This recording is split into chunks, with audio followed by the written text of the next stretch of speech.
The gospel derives from the Greek word evangelium, which means good news.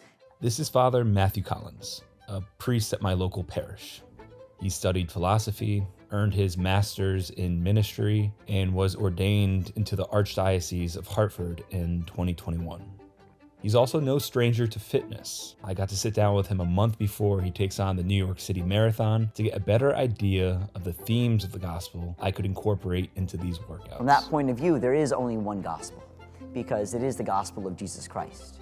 However, the gospel is actually outlined in 4 different points of view. Matthew is known as the gospel of the kingdom, and Matthew really tells the narrative of Jesus' own life. We then have the gospel of Mark.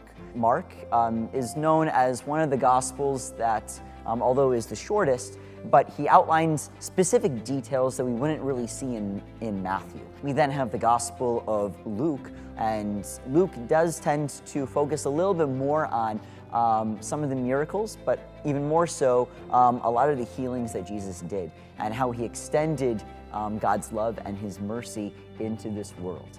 And we also have the Gospel of John, which is one of the most mysterious Gospels of all, because 1, it's very poetic, and 2, it has a revelatory, more or less dealing with revelation, reveals to us all of the intrinsic and mystical elements of Christ's own divinity and his own life.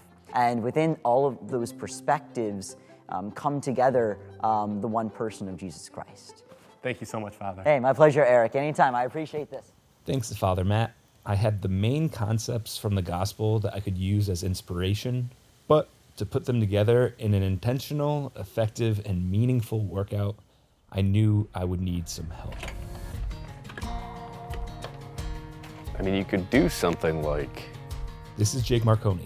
He's been in the CrossFit community for over a decade, training to well within the top 100 fittest men in the world at his peak.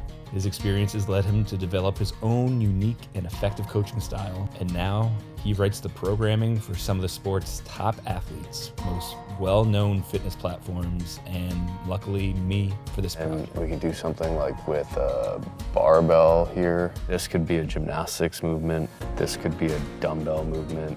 Great, this really works here because this can be max reps. I think that's the only way to make it work. Straight up, you got to be down for it. There's no other movement to get in the way. There's no format. There's no approach. It is very straightforward. It's there is no option. I think that'd be really solid. And then this next one, Luke, every drop. Perform. And then WOD 4, I think that John, super simple couplet. 316. I like that. To me, a good workout is 1, purposeful, so you're trying to accomplish something.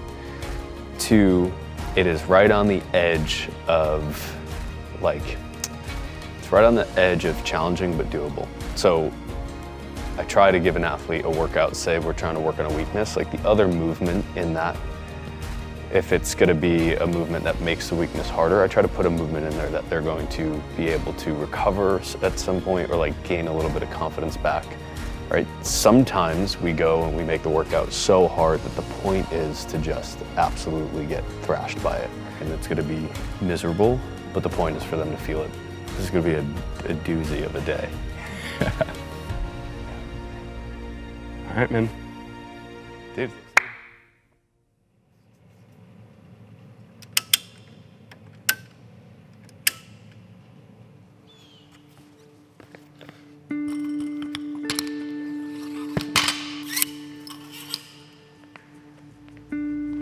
How to Become Human is a 20-minute EMOM. In the first minute, 10 cal row. Second, 2 rope climbs. Third, 3 clean and jerks and 3 snatches at 135.95. Fourth, 40-foot handstand walk. Fifth, 5 devil's presses at 50-35.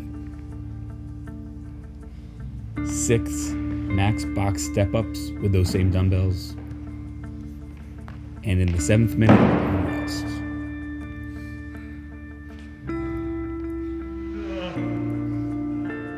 Heart of a Lion is, for time, a 40-calorie bike.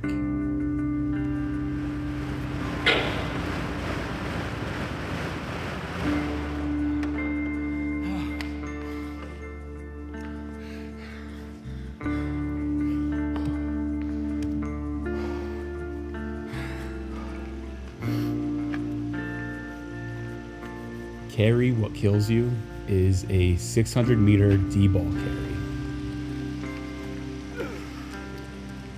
And for every drop, 5 D-ball cleans and 12 D-ball squats. And finally, Light as a Feather is 3 rounds of 3 ring muscle-ups and 16 GHD sit-ups.